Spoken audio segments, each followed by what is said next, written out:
because I love you guys, I'm going to share 15 style tips that no one has ever shared with you before. Many of you are going to find that these are mind-blowing and groundbreaking style tips and style rules that you may have never considered. So welcome if you're new to my channel. My name is Netta. I'm a personal stylist. My whole focus is on helping women over 50 love their wardrobes because I want you to get dressed every single day in a way that's fun and effortless. I want you to love what's in your closet, want you to make peace with your wardrobe, all the things. So one of the tools that I created for that is my Modern Classics Wardrobe Guide. You can find it linked in the description box below as well as in the pinned comment. You can also go to nettamanley.com/modernclassics and get to it that way. I also have my next Closet Confidence Workshop series coming up. If you haven't done a round of the Closet Confidence Workshop series, you're missing out. It's completely free and it's a transformative week that we get to spend together working on your wardrobe. So it starts October 21st. Comment closet for the link and I will share it with you in the comments. So let's get started. We have a lot to cover. I always have a lot to cover in all of my videos. Okay, the first style rule that no one talks about is that it's not about the clothes, it's about how you style them. So what I mean by this is you can wear unfashionable clothes, out of style clothes in cool ways and make them work. You can also style really trendy, really cool clothes in unstylish or unmodern ways and make them fall flat. So it's not just about what you're wearing or what the item looks like. It's how you're putting it together in an outfit. A lot of times I have women in my Facebook group share just an item and say, what do you think of these pants? What do you think of this shirt? What do you think of this jacket? And the answer often is, it depends. It depends. Like, how are you going to wear it? What are you going to wear it with? What outfit combination are you coming up with for that item? Because that's going to determine whether you take that stylish item and make it look or you take that stylish item and make it look amazing. It's true with also items that are dated or a little bit borderline. You can take that dated item and really modernize it, really update it, really make it work and like make it look fresh and cool. Or you can take that dated item and take it in a dated direction. So it's not just about whether the items are in style or not in style, it's about how you style them to really take them in one direction or another. So clothes on their own are often not in style or out of style. It's the combinations that we create that work or don't work. Okay, so next, this is the rule of opposites. I've alluded to this before, but I feel like it just needs a summary, like just a way of summing it all up so that you remember it. Tight with tight with tight, loose with loose with loose, long with long with long, short with short with short is often really, really hard. If you want an outfit to look modern and you want it to also look flattering, then you want some balance and some proportion. So tight with loose, or loose with tight, short with long, long with short. Like, you want to mix up the elements. Otherwise, not only do the outfits risk looking dated and unflattering, but they can also look really flat and one note and uninspiring. So you really are always looking to bring balance into an outfit. If you're showing a little skin at the top, cover the bottom. If you're showing a little skin at the bottom, cover the top. Like, it's all about balance. That's really the modern way to put together outfits. Okay, next is, this is groundbreaking. You've probably never heard this before. There's no law anywhere, I've checked, there's no law anywhere that says that you have to update your wardrobe for the season. You do not have to update your wardrobe for the season. You can sit this one out. You can take a pass. You can say, you know, I'm not feeling this season. I'm going to wait until spring, summer to update my wardrobe. I'm going to wait until January and start thinking about my 2025 wardrobe instead. I'm sitting fall 2024 out. Like, there's no law against that. And trust me, people are not going to be pointing at you and saying, oh my goodness, I can't believe she didn't buy a bunch of new clothes for fall 2024. That's not going to happen. It's up to us to make the decisions about what we actually need in our wardrobe, what we're actually going to be wearing, what our lifestyle looks like, what our body type looks like, what our budgets look like, and decide what makes sense to bring to our wardrobes every season. There's no law that says you have to update your wardrobe every single season. That's a fashion thing. It's a thing that designers came up with to make us feel like we have to buy all new clothes just because the weather changes. Okay, next, Style is now accessible to every woman, regardless of budget. There have never been more options to buy clothes in your price range than there are now. Like literally never in the history of time. Growing up, I grew up in a small town that I'm now back in. And I remember when my mom was shopping for clothes for my little brother, we had two options. We had the department store in town, which at the time was Burdines, the Florida store, and we had Kmart. Those were the two options. She didn't want to buy his clothes at Kmart because Kmart didn't have the best quality clothes back then.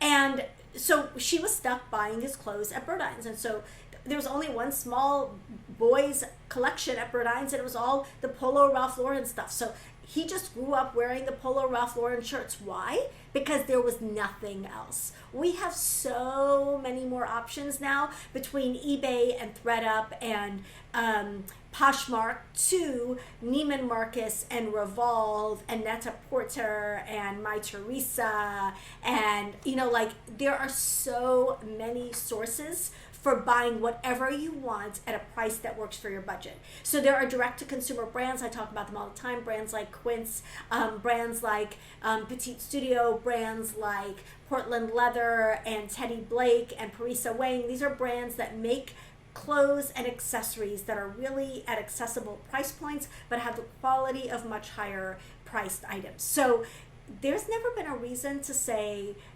never been less of a reason to say I can't afford that than there is now. Whatever you want, you can find it. You can find it on eBay, you can find it on Poshmark, you can find it at direct-to-consumer brands. There's no reason to say I have to settle for cotton instead of cashmere, I have to settle for vinyl instead of leather. You can buy what you want at a price that you can afford. Okay, rant over. If you want to update an outfit, change the jacket and the shoes. Change the jacket and the shoes. If you're looking at an outfit for fall, winter, and you're like, something isn't working, consider changing the shoes and the jacket. That is often enough to take an outfit from either borderline dated or not flattering or just not working for whatever reason and really elevate it, update it, make it cool. Again, if you're going into fall, winter, and you're wondering what to buy, the things that you add onto outfits are going to be what you should spend money on. Bags, shoes, jackets, jewelry, scarves, like things that you add onto an outfit. You will get the most bang for your buck, the lowest cost per use on those items because you can wear them with everything and they instantly update your outfits. So again, if you want to fix an outfit, change the jacket, change the shoes, and you can also change the bag. But change the jacket, change the shoes, changes an outfit. Okay, with jeans, specifically with jeans, but there are other items as well, you only need to spend as much as you need to get the perfect fit. Now, if you're looking for a simple pair of jeans, which we should all be looking for, this season it's all about the really, really dark denim, and you want it as simple as possible. You want dark denim with no whiskering, no distressing, no nothing on it. So if you're looking for that pair of jeans, and say you're looking for it in a classic fit, like a straight leg fit, you can find that style of jeans for $25, $30. You can also find it for $250, $300, $350, right? What is important when you're looking at jeans that are really simple like that and have no extraneous details on them? What's important is the fit. So if you can find your best fit in that style of jeans from Old Navy, buy them from Old Navy. If it takes going to Mother or Frame or another higher end brand to find your best fit, then that's where you're going to want to invest your money. And because jeans are the type of item that many of us wear so much, I would encourage you to spend a little bit more on your jeans and spend less on the tops that you're pairing with your jeans, because jeans are that important. So you really only need to spend as much as you need to spend to get a good fit. Okay, next is personality pieces will never date. They'll never date. So what is a personality piece? A personality piece is you in a dress, you in a shoe, you in a bag. If you see a piece and your heart and the heart of that piece just speak to each other, it's speaking your love language, it's calling to you. It's one of those pieces you can't get out of your mind, and you're like looking around and you're like, did they just make that piece specifically for me? Did they just put that on the shelf and say, Netta's gonna be coming any minute now, she will love this bag? Like, if a piece just speaks to you so strongly and just feels so much like you and makes you so happy and brings you so much joy, that is going to be a personality personality piece. It's an extension of your personal style. And your personal style is not going to go out of date. So even if, for example, a wine patent leather trench coat would be a real personality piece for me. And now that I've said that, I've decided I absolutely have to have one. I used to have one and it fell apart years ago. But like, yes, wine, shiny leather, and trench coats are all having a moment. But a wine patent leather trench coat, for me, will be a personality piece that I will keep for years, long after the trend has gone away. So really focus on pieces that speak your love language, that are just so inherent to your personal style, and you're going to have them for a really long time. Okay, next, this is something we were just talking about in my Angel Style program. Sparkle is aging. Sparkle is aging. I hate to say that as somebody who really, I'm a girly girl. I like sparkly things. I like fun details and fun elements. But have you noticed that the older the market that the item is aimed at, the more sparkle and embellishments and details they add to that item? I don't get it.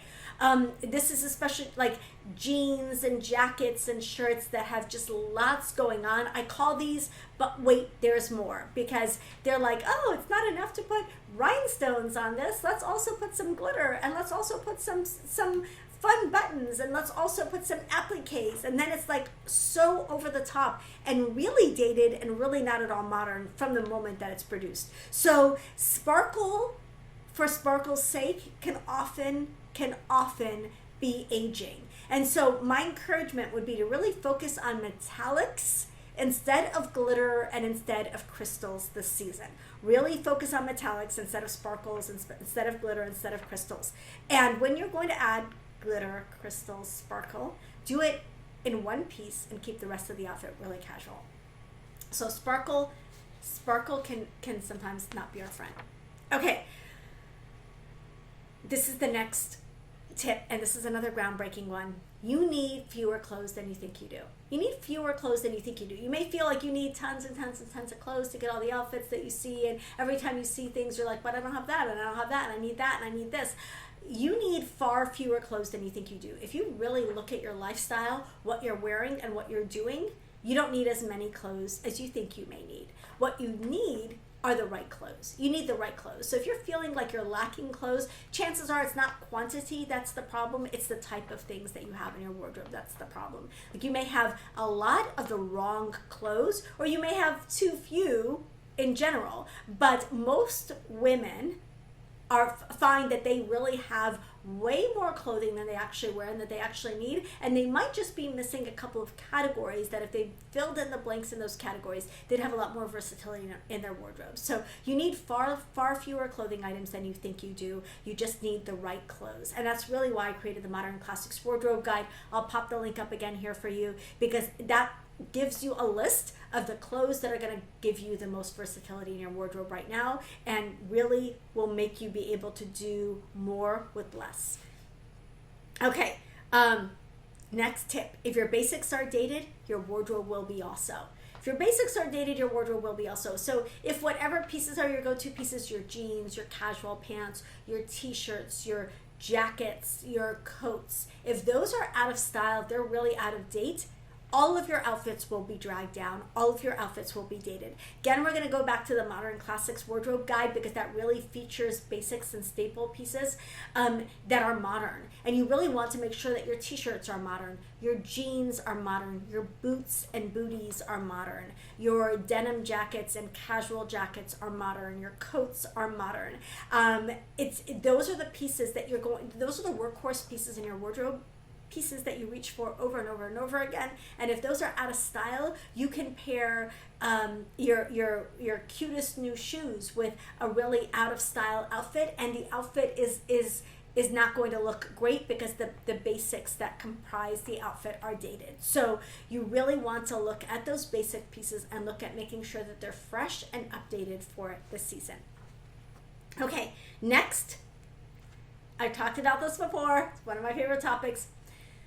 You want to determine if you're a hot shopper or a cold shopper. If you have not watched my video, I will link it. But a hot shopper is someone who loves to shop and who has to be talked out of purchases. That's me. If you're a cold shopper, it means that you don't love to shop and you really have to be talked into shopping and sometimes talked into making a purchase. So if you're a hot shopper, shop with a list. If you're a cold shopper, shop with a friend.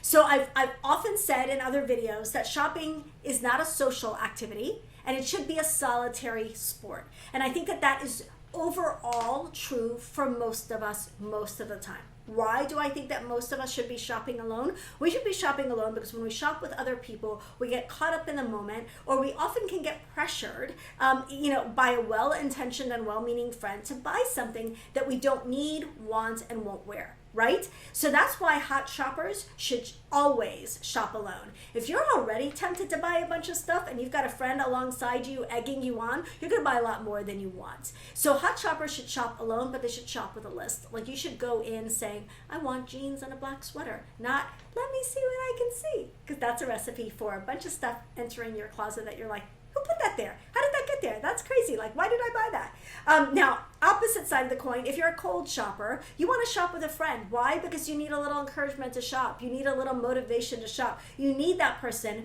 who, especially the right friend, not just any friend, but the right friend. You need that person who's like, those look really good on you. You should consider getting those. And when you were about to walk out of the store and just leave that pair of jeans behind because it's all just too much hassle. Like you want that friend that is going to encourage you to make the right choices for your wardrobe. So hot shoppers shop with a list, cold shoppers shop with a friend. Okay, next, if you want to look longer and leaner and slimmer and chicer, you want to choose an outfit that skims your body. It's tailored to your body. In other words, it's not skin tight and painted on, and it's not baggy. You want that in-between zone. You want it to fit properly. If it fits you well, then it skims your body without hugging it and without swallowing it up. I've said this before over and over and over again.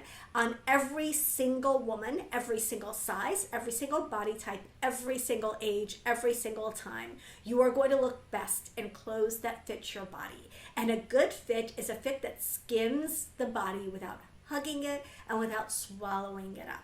That's always going, and yes, trends go in one direction or another. We've had an oversized trend for years, and before that it was skin tight everything. But the most flattering all of the time is always going to be that in-between zone where your clothes just fit you well. Okay, next, this is a little bit of an unusual tip, I think. Wear smaller earrings if you have short hair. So your earrings can get lost in your hair if your hair is long. And so if you've got long hair like me, I'm wearing these little earrings now from Dean Davidson, as well as my Dean Davidson necklace. But if you're wearing, if you've got a lot of hair and you're wearing small earrings, your earrings can easily get lost and hide in your hair. If you've got shorter hair and you're wearing small earrings, the earrings are going to stand out more because they're not covered by anything or hidden in anything. So you may find that a statement earring is too much on you if your hair is quite short. And you may find that a subtle earring just gets lost on you if your hair is long. So keep the length of your hair in mind when you're picking an earring. And often, if you've just had a major haircut, you might find that a lot of the oversized hoops and earrings and jewelry that you were previously wearing are not like your friend anymore. You're not loving them as much anymore because you feel like they're just like maybe too out there, more out there than you want them to be. So really take your hair length into account when choosing earrings. Okay, next. Spend more on the bra than you do on the shirt. I read this years ago. It's a rule that they said a lot of French women will spend, $200 on a bra and $50 on a shirt. We often will do the opposite. We'll spend $50 on the shirt and $50 on the bra, $200 on the shirt. You want your bra to be the best that it can possibly be. If you are not getting that separation between the bottom of your bust and your waist, if your bust and tummy area are all kind of blending together and you've lost waist definition, especially, you need a bra that keeps everything in place, keeps everything elevated, and makes you look lifted and flattered. So a bra is really, really important. I'm going to go back and say you want to spend as much on a bra as you need to get the lift and the support and the fit that you need. So Spend more on the bra and less on the shirt. Your shirt is not going to look great without a good bra underneath it. Okay, last one is you're not short on clothes, you're short on ideas. You're short on ideas. I've said this before, but often you have many of the pieces already in your wardrobe that you need to make the cute outfits that you're seeing, and you just are out of ideas, or don't have ways to style those pieces, or don't have outfit ideas that you can plug those pieces into. So this is something I do. I've talked about this before. When I have, chicken and broccoli in the refrigerator, I'll be like, oh, what can I make with chicken and broccoli? You can do the same thing with clothes. What can I make with jeans and a white shirt? What can I make with a black dress and brown boots? Whatever. Like, enter 1 or 2 or 3 of the pieces that you're looking to style into Google and search, and you're going to come up with a ton of outfit ideas for that item. So you're not lacking clothes, you're lacking ideas. Often all we are missing is inspiration. And I would encourage you to be careful where you're looking for inspiration. You want to look at inspiration from your favorite retailers, and you want to look at inspiration from Instagram. You want to be careful about looking at Pinterest for inspiration, because many of the images on Pinterest, many of the fashion images are on Pinterest are 15 years old or something. Like they're super old, and the inspiration that you're going to get is going to be dated and not modern. So I hope that was helpful. Roughly, because I can't count 15 style rules that no one has ever shared with you before. I want to know which of these gave you a little light bulb moment or an aha moment. Some of these are variations on things I've talked about in the past, but which of these would you like me to expand on and do a whole video on? I want to know. Share that in the comments, please. Let me know which of these tips really resonated with you. If you enjoyed this video, don't forget to give it a like, and don't forget to subscribe so we can keep hanging out. Love you guys. I'll see you in the next video.